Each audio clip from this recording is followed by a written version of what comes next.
किसान भाइयों बहनों, गांव किसान कार्यक्रम में आप सभी का स्वागत है। मैं हूं अदिति शर्मा। गांव किसान कार्यक्रम में हमेशा की तरह लेकर आते हैं हमारे तीनों सेगमेंट्स, खेती किसानी, हमारा पशुधन और कामयाब किसान की दास्तान, जिसके जरिए पहुंचाते हैं आप तक हम खेती किसानी से जुड़ी कुछ अहम जानकारियां। तो फिर आइए आज के हमारे इस अंक की शुरुआत करते हैं खेती किसानी सेगमेंट के साथ।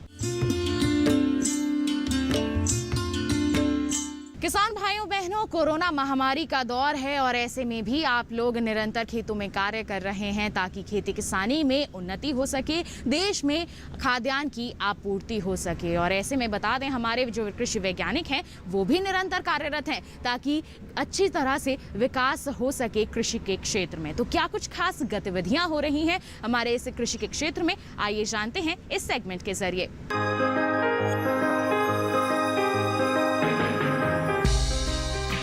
पारंपरिक खेती से हटकर किसान आज अलग अलग प्रकार की खेती कर रहे हैं। ऐसी ही एक व्यावसायिक खेती है बांस की खेती। घटते वन क्षेत्र और लकड़ी के बढ़ते प्रयोग को नियंत्रित करने के लिए बांस काफी मददगार है। इसकी खेती को बढ़ावा देने के लिए सरकारी नर्सरी से पौध निःशुल्क दिए जाते हैं। बांस की करीब 136 प्रजातियां हैं। भारत में 13.96 मिलियन हेक्टेयर क्षेत्र का कवर करता है बांस।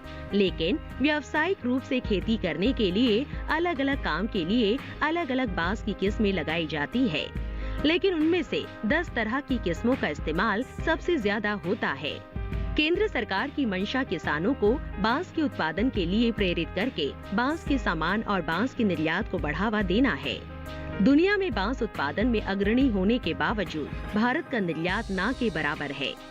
देश में बांस की खेती के प्रसार को देखते हुए मोदी सरकार 2014 से इस पर लगातार काम कर रही है। इसके लिए केंद्र सरकार ने साल 2017 में भारतीय वन अधिनियम 1927 का संशोधन करके बांस को पेड़ों की श्रेणी से हटा दिया है। इसी कारण अब कोई भी बांस और उसके उत्पादों में खेती और व्यवसाय कर सकता है। बांस की नर्सरी तैयार करना। इसकी खेती करने के लिए नर्सरी तैयार कर पौध लगाई जाती है। बांस की नर्सरी ऐसी जगह पर बनानी चाहिए जहां आसानी से आना जाना हो सके, साथ ही पानी की व्यवस्था भी हो। दोमट मिट्टी जिसका पीएच मान 6.5 से 7.5 हो, नर्सरी लगाने के लिए अच्छी मानी जाती है। नर्सरी तैयार करने के लिए मार्च माह सबसे अच्छा माना जाता है। पुष्पन के बाद बनने वाले बीजों को 6 माह से 1 साल तक के लिए भंडारित किया जा सकता है। बुआई करने के पहले गहरी जुताई कर क्यारियां बनाकर बीज बोना चाहिए और हल्की सिंचाई करनी चाहिए। बुआई के पहले सप्ताह में ही पौध निकलने लगती है।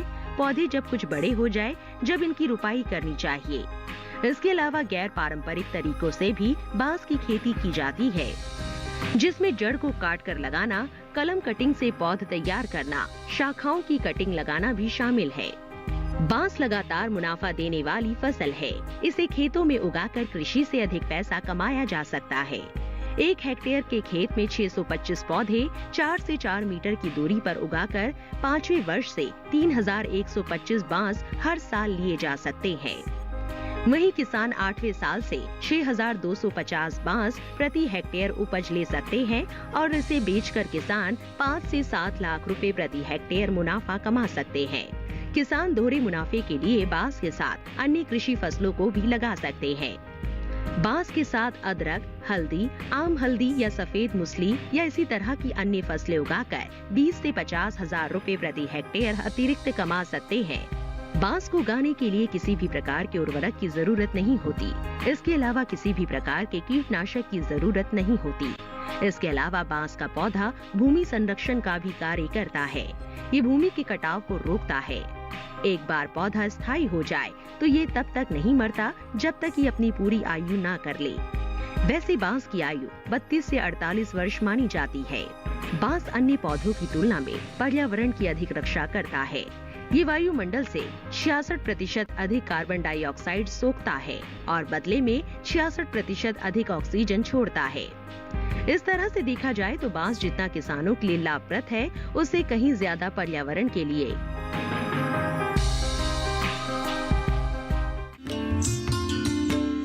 इसी के साथ किसान भाइयों बहनों, कार्यक्रम में वक्त हो चला है एक छोटे से ब्रेक का। आप कहीं मत जाइए, हम जल्द ही हाजिर होंगे। बने रहिए दूरदर्शन किसान पर, देखते रहिए हमारा कार्यक्रम गांव किसान।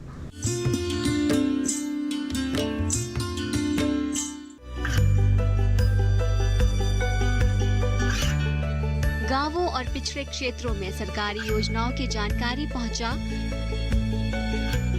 देश में कौशल और क्षमता विकास कर ग्रामीणों को सामाजिक बदलाव और विकास से जोड़ने की दूरदर्शन किसान की पहल चौपाल चर्चा देखें सोमवार से शुक्रवार सुबह 9 बजे।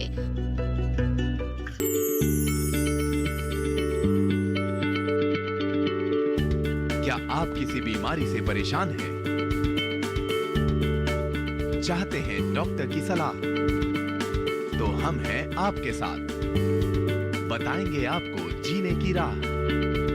समस्याएं आपकी, समाधान देश के मशहूर विशेषज्ञों के।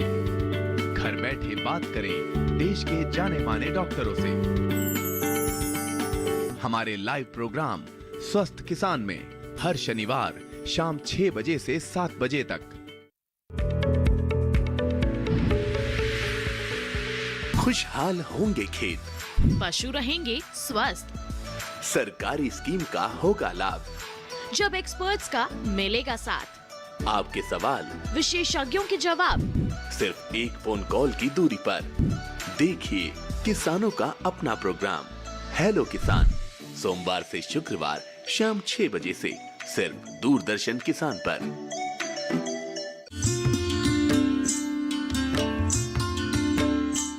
ब्रेक के बाद दूरदर्शन किसान के कार्यक्रम गांव किसान में आप सभी का फिर से स्वागत है। अब कार्यक्रम में वक्त है हमारा पशुधन सेगमेंट का, जिसमें हम आपको जानकारी देंगे कि हमारे पशुपालन क्षेत्र से जुड़े किसान जो हैं, हमारे जो पशुपालक हैं, वो किस तरह के प्रबंधन कार्य कर सकते हैं, किस तरह की वैज्ञानिकों की सलाह का पालन कर सकते हैं, जिससे वो इस क्षेत्र में अपार सफलता हासिल कर सके। तो आइए, क्या है हमारे विशेषज्ञों की सलाह पशुपालन के क्षेत्र को लेकर, आपको दिखाते हैं।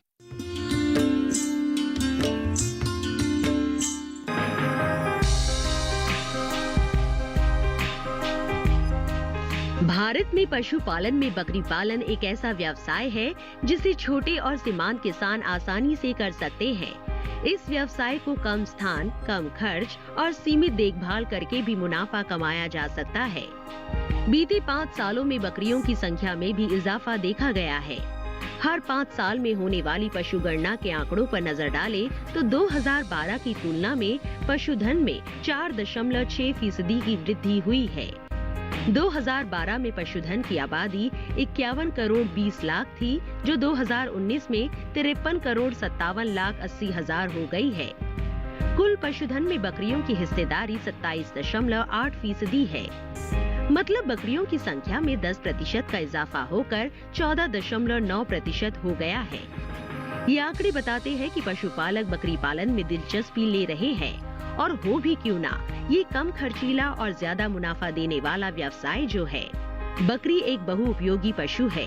ये देश में भूमिहीन, छोटे और सीमांत किसानों के भरण पोषण में महत्वपूर्ण भूमिका निभाती है। इसीलिए बकरी को गरीबों की गाय कहा जाता है। बकरियां कम उपजाऊ मिट्टी में उगने वाली झाड़ियों, पेड़ों की पत्तियां खाकर व हर तरह के प्रतिकूल वातावरण में भी कुशलता से जीवित रह सकती है। बकरी पालन व्यवसाय में शुरुआती लागत कम होती है। शरीर का आकार छोटा होने के कारण बकरी पालन में आवास व प्रबंधन पर भी कम व्यय होता है। आमतौर पर एक बकरी 10 से 12 महीने की आयु में गर्भ धारण करने के लायक हो जाती है और 16 से 17 महीने की आयु में ये पहली बार मेमन दे देती है। बकरी के मांस में कम कोलेस्ट्रॉल होने के कारण काफी पसंद किया जाता है। इसके अलावा इसका दूध गाय के दूध की तुलना में आसानी से पचाया जा सकता है। उत्पादन लक्ष्य और क्षेत्र के हिसाब से बकरी की नस्ल का चयन करना चाहिए। जमुनापारी, सिरोही, बर्बरी, जखराना नस्ल की बकरी मैदानी क्षेत्रों के लिए उपयोगी होती है। ब्लैक बंगाल और गजम नस्ल की बकरियों को मांस के लिए पाला जाता है। नस्ल के साथ साथ इनके आवास और आहार का भी खास ध्यान रखना होता है। बकरियों का आवास सुरक्षित, सूखा, हवादार, परजीवियों से मुक्त होना चाहिए। एक बकरी को मोटे तौर पर 1 वर्ग मीटर क्षेत्रफल की जरूरत होती है। इसी आधार पर आवास के क्षेत्रफल को निर्धारित किया जा सकता है, जिसमें आयु समूह में 3 माह तक कवर किया गया स्थान होना चाहिए 0.20 से 0.25 वर्ग मीटर और खुली जगह 0.40 से 0.50 वर्ग मीटर। 3 से 6 माह तक 0.50 से 0.75 वर्ग मीटर और खुली जगह 1.00 से 1.50 वर्ग मीटर। 6 से 12 माह तक 0.75 से 1.00 वर्ग मीटर और खुली जगह 1.50 से 2.00 वर्ग मीटर। वयस्क पशु में 1.50 वर्ग मीटर और खुली जगह 3.00 वर्ग मीटर। आहार की बात करें तो किसी भी दूसरे पशु की तुलना में आहार पर कम व्यय करना पड़ता है। आमतौर पर एक बकरी को 2 किलो चारा, आधा किलो दाना ठीक रहता है। उसके अलावा अधिक दूध के उत्पादन पर 200 ग्राम दाना अलग से देना चाहिए। गेहूं की भूसी, दालों का चूरा या चूना और मक्का आदि 3-4 चीजों को मिलाकर दाना तैयार किया जाता है। इसके साथ ही पेड़ों की पत्तियां, बची हुई सब्जियां, हरा चारा, फल और फली भी दे सकते हैं। बकरी पालन के लिए सरकार की ओर से भी मदद की जाती है। इसके लिए केंद्र और राज्य सरकारों की ओर से 25 से 33.3% तक का अनुदान दिया जाता है। बकरी पालन के सफल व्यवसाय के लिए जरूरी है कि वे स्वस्थ और निरोगी रहे। अगर बकरियां बीमार हो जाए तो उन रोगों को पहचान कर तुरंत उपचार कराए। बकरियों में मुख्य रूप से मुंह पका, खुरपका, पेट के कीड़े और खुजली आदि रोग होते हैं। आमतौर पर ये रोग बरसात के मौसम में होते हैं, इसलिए बरसात आते ही बकरियों की अच्छे से देखभाल करें जिससे इन्हें रोगों से बचाया जा सके। अगर विशेषज्ञों की सलाह लेकर सही तरीके से बकरी पालन किया जाए तो ये एक फायदेमंद व्यवसाय साबित हो सकता है। हर छोटी बड़ी समस्या के लिए कृषि विज्ञान केंद्रों द्वारा समय समय पर मार्गदर्शन दिया जाता है। सही मार्गदर्शन और प्रशिक्षण से पशुपालन में जोखिम को कम किया जा सकता है और बेहतर मुनाफा लेकर आत्मनिर्भर बना जा सकता है।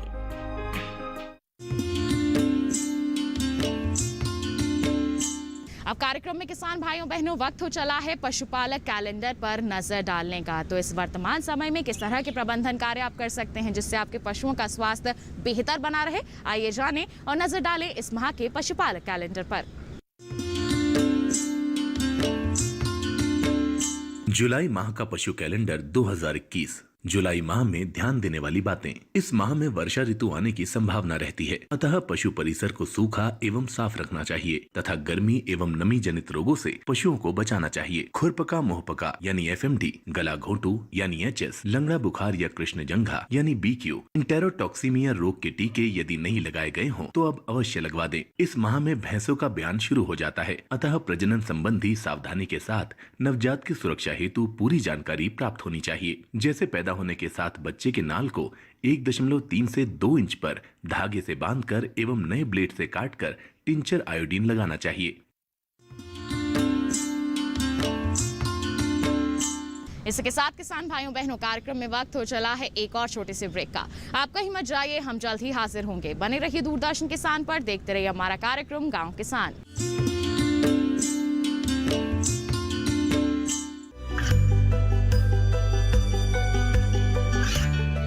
गांवों और पिछड़े क्षेत्रों में सरकारी योजनाओं की जानकारी पहुंचा। देश में कौशल और क्षमता विकास कर ग्रामीणों को सामाजिक बदलाव और विकास से जोड़ने की दूरदर्शन किसान की पहल चौपाल चर्चा देखें सोमवार से शुक्रवार सुबह 9 बजे।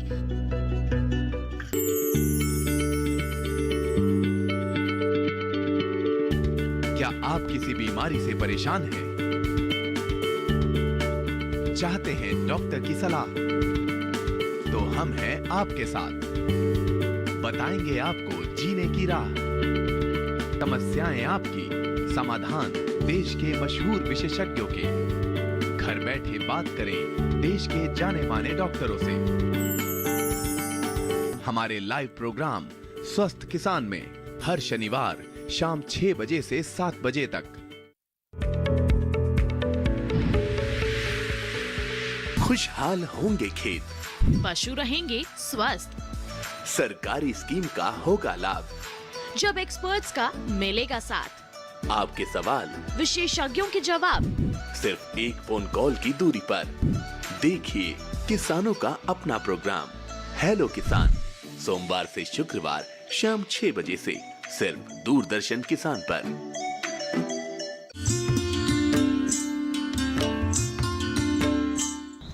ब्रेक के बाद दूरदर्शन किसान के कार्यक्रम गांव किसान में आप सभी का फिर से स्वागत है।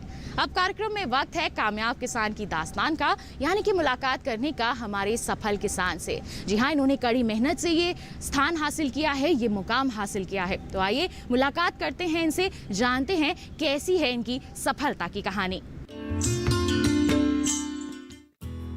हमारे देश में खाद्य प्रसंस्करण का लंबा इतिहास रहा है।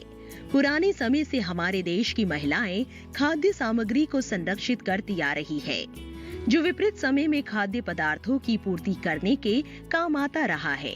प्रसंस्कृत खाद्य आहार ने बदलते दौर में अपना रूप और निखार लिया है। अब इस क्षेत्र में उन चीजों को भी शामिल किया जाने लगा है जिससे शरीर को जरूरी पोषक तत्व मिल सके। इसी अवसर का लाभ लेकर महिलाएं घर की चार दीवारी से निकलकर बाजार व्यवस्था में भागीदार बन रही है। आंवला विटामिन सी का अच्छा स्रोत होता है। लोग तरह तरह से इसका इस्तेमाल कर शरीर में इसकी पूर्ति करते हैं। इसीलिए बाजार में आंवला कैंडी, मुरब्बा, अचार जैसे उत्पाद मिल रहे हैं। इसी में अपनी अहम भूमिका निभा रही है गुरुग्राम की रहने वाली महिला उद्यमी रवि, जिन्हें इस साल पूसा किसान मेले में सम्मानित भी किया गया। कैसे शुरू किया उन्होंने ये सफर, आइए जानते हैं। 2016 में राष्ट्रपति जी ने हमारा गांव गोद लिया तो एक उम्मीद सी जगी उससे, और मैंने सोचा चलो एक और मौका मिल रहा है, क्यों ना इसका फ़ायदा उठाया जाए। तो उसी टाइम निफ्टम से एक टीम आई जिन्होंने हमें प्रोडक्ट के बारे में बताया। तो इतना रिस्क नहीं लिया, पता नहीं बच्चे हैं क्या करेंगे, कुछ आता है, कुछ नया सीखने को मिल गया, कोई बात नहीं। फिर मैंने उसी के अंदर ही NRLM से जुड़ने का एक मौका मिला, जिसे मैंने राष्ट्रीय आजीविका मिशन, उसमें अपनी बचत इकट्ठी करना और उसको लोन के बारे में मेरे को पता लगा। फिर मैंने KVK से जुड़ने का एक 2019 के अंदर KVK से जुड़ने का मौका मिला और मैंने मूल्य संवर्धन की ट्रेनिंग ली, जिसमें आंवले के सभी प्रोडक्ट बनाने सीखे, जैसे कि आंवले के लड्डू, मुरब्बा, कैंडी में 2-3 वैरायटी थी। जैसे इसमें कलर और कोई केमिकल जोड़ने मतलब डालने की ये बारे में नहीं बताया गया। रवि जी आंवला उत्पाद के साथ साथ बाजरे के लड्डू, अलसी के लड्डू, बेसन और सोया के लड्डू भी बना रही है, जिससे लोगों को जरूरी पोषक तत्व मिल सके। और लड्डू हमारे बाजरे के जो किसान हैं, बाजरे की जैसे रोटी नहीं बना पाते, नहीं खा पाते, बच्चों को पसंद नहीं आता, तो मैंने सोचा क्यों ना मैं अपने बाजरे के लड्डू ट्राई करती हूँ। तो मैंने उसमें बाजरे के लड्डू ट्राई किए, अलसी के लड्डू ट्राई किए और मूंग के लड्डू ट्राई किए, बेसन के लड्डू, गूंद के लड्डू और सोया के लड्डू, और इसी प्रकार सोया नेट और अचार और जूस और सुकैस वगैरह, जैम, पापड़, ये सब चीज़ें बनानी वहाँ पर मैंने ट्रेनिंग ली उनकी। और अब मेरा एक यही सपना है, जो महिलाएं गांव से बाहर नहीं जाना चाहती हैं, और उसके लिए मैं सोचती हूँ कि मैं अपना एक और अच्छा काम शुरू करूँ, जो सब गांव से नहीं जाती महिला, उसको मैं वहीं पे गांव में काम दूँ उसके लिए, और अपना उत्साह बढ़ाऊँ। और लोग मतलब एक उम्मीद इससे भी जगी मेरे को, जब गांव वाले हमारे जब स्टेशन बना सकते हैं तो महिलाएं घर में बैठकर क्यों ना कुछ काम नया कर सकती है। हमारा सारा फूड का बिज़नेस है और ये काम जो है मेरी मदर ने सबसे पहले स्टार्ट किया था। मेरी मदर काफ़ी सालों से ये काम कर रही हैं। हम लोग बेसिकली देहरादून से नहीं थे। जब हम लोग वहाँ पर शिफ्ट हुए थे तो हमें वहाँ का खाना एक्चुअली अच्छा नहीं लगता था, तो फिर मेरी मदर ने सोचा कि क्यों ना मैं अपने टेस्ट का खाना लोगों तक पहुँचाऊँ, हम भी अच्छा खा सकें, लोगों तक भी अच्छा पहुँचा सकें। तो उन्होंने 15 साल पहले ये बिज़नेस स्टार्ट किया था। अब हमारा बिज़नेस काफ़ी महिलाओं के साथ जुड़ा हुआ है। हमारा NGO भी है। मेरी मदर ने काफ़ी सारी गांव की ग्रामीण महिलाओं को अपने काम के थ्रू काम दिया है। हम पूरी सोसाइटी की तरफ से, हमारे पूरे आशा नमकीन की तरफ से उन सभी लोगों को धन्यवाद देना चाहते हैं जो इस तरीके के मेले ऑर्गेनाइज़ करते हैं। उन्हें हम धन्यवाद देना चाहते हैं, ताकि इन मेलों से हमारी जो प्रोडक्ट हैं उनका एडवर्टाइजमेंट बहुत अच्छा होता है, हमारी सेल अच्छी होती है, हमारे कस्टमर्स बनते हैं, हमारा नेचुरल प्रोडक्ट है, बहुत अच्छा प्रोडक्ट है, लोगों को हेल्दी फूड मिल पाता है आसानी से। हम लोगों ने जो है ओरिजिनल जो है ऑर्गेनिक दालें जो है हम प्रोवाइड करवा रहे हैं, जिसके साथ जो कि मतलब एक सेहत के लिए बहुत अच्छी चीज़ है। उसके साथ साथ हम लोगों ने गौशाला खोली हुई है, जिसमें 200 गायें हैं, जो हमने जैविक उससे धूप और बनाई हुई है जो कि बहुत अच्छी है। उसके साथ साथ हमने महिलाओं को भी काम दिया हुआ है कि जो भी हमें चाहिए होता है सामान, प्रोडक्ट वगैरह, तो वो लोग हमें प्रोवाइड करवाती हैं। उसके साथ साथ उनको हम बनवाते हैं उसके साथ। और हमने दाल की बड़ियाँ बनवाई हैं, ऑर्गेनिक दाल है जिससे कि जो शरीर के लिए बहुत अच्छी होती है। इसमें कुछ दालें ऐसी हैं जो खाने से जो है जिसके रोग करते हैं, जैसे हमारे इधर कुल्थ की दाल है, उससे पथरी का जो है मतलब पथरी कटती है, उसके दवाई की कोई ज़रूरत नहीं होती है। उसके साथ हमारा खुद का ऑर्गेनिक का बिज़नेस है और हम खुद सब ऑर्गेनिक प्रोडक्ट्स और सब सेल करते हैं। हमारे खुद का घर का गाय का देसी घी है, हमारी खुद का साबुन का प्रोडक्ट है जो हम खुद बनाते हैं। और ये सब बनाने के लिए हमारे लिए सपोर्ट में मेरे पापा जी है, मेरे मम्मी जी है और मेरे हस्बैंड है जो मुझे ऑलवेज़ मुझे सपोर्ट करते रहते हैं। और मैं बोलना चाहूँगी कि ऑल लेडीज़ को ये हमारी जो क्वालिटी है, ये सब हमारी प्रोडक्ट्स है हर घर में जानी चाहिए, अच्छी क्वालिटी रहनी चाहिए। और ये गाय का जो शुद्ध देसी घी है, और वो मैं कहना चाहूँगी कि हर घर में जाए और सब ये खाए और तंदुरुस्त रहे। ये लॉकडाउन में मेरे हस्बैंड थे टूरिज़्म डिपार्टमेंट में, सारा टूरिज़्म ठप हो गया जिसकी वजह से काम कोई नहीं था। और अचार बनाने का मेरे को शौक़ था, तो ये सारा कुछ मैंने अपनी नानी दादी से सीखा हुआ था। धीरे धीरे मैंने 1 किलो से बनाना शुरू करा, लोगों को पसंद आने लगा। पहले आधा किलो लोगों ने ख़रीदा, फिर 1 किलो का उन्होंने ऑर्डर दिया। फिर मेरे पास लॉकडाउन के दौरान 5-5 किलो के ऑर्डर आने लगे। लॉकडाउन में ही मैंने कोई 1-1.5 क्विंटल अचार आम का बेच डाला। अब इस प्रोजेक्ट को देख के मेरे में भी थोड़ा सा प्रोत्साहन आ रहा है कि मैं इस काम को चलाऊं और अपने घर में भी हेल्प करूं सबकी। महिलाएं अगर अपनी इच्छा शक्ति को मजबूत कर ले तो अपने रास्ते भी खुद बना सकती है और अपनी मंजिल भी खुद पा सकती है। इस ओर सरकार भी महिलाओं की हर तरह से सहायता कर रही है जिससे वो आत्मनिर्भर हो सके और देश हित में अपनी भागीदारी दे सके। तो किसान भाइयों बहनों, ये थे हमारे सफल किसान। हम उम्मीद करते हैं कि इनकी कहानी को जानकर आप भी इनसे जरूर प्रेरित होंगे और अपनी खेती किसानी को और भी अधिक उन्नत जरूर बनाएंगे। तो किसान भाइयों बहनों, ये था हमारा आज का कार्यक्रम गांव किसान। हम उम्मीद करते हैं आज के कार्यक्रम के माध्यम से दी गई जानकारियां आपके लिए जरूर फायदेमंद साबित होंगे। और आपको बता दें, हमारा ये कार्यक्रम आप डीडी किसान के यूट्यूब चैनल पर भी देख सकते हैं। आपको क्या करना है, टीवी स्क्रीन पर जो इस वक्त QR कोड दिखाया जा रहा है, आप उसे स्कैन कीजिए और आप हमारा ये कार्यक्रम गाँव किसान किसी भी समय देख सकते हैं और कृषि जगत से जुड़ी जानकारियाँ हासिल कर सकते हैं। तो किसान भाइयों बहनों, अगले अंक में मुलाकात होगी आपसे। तब तक के लिए आप हमें दीजिए इजाजत। आप बने रहिए दूरदर्शन किसान पर। नमस्कार।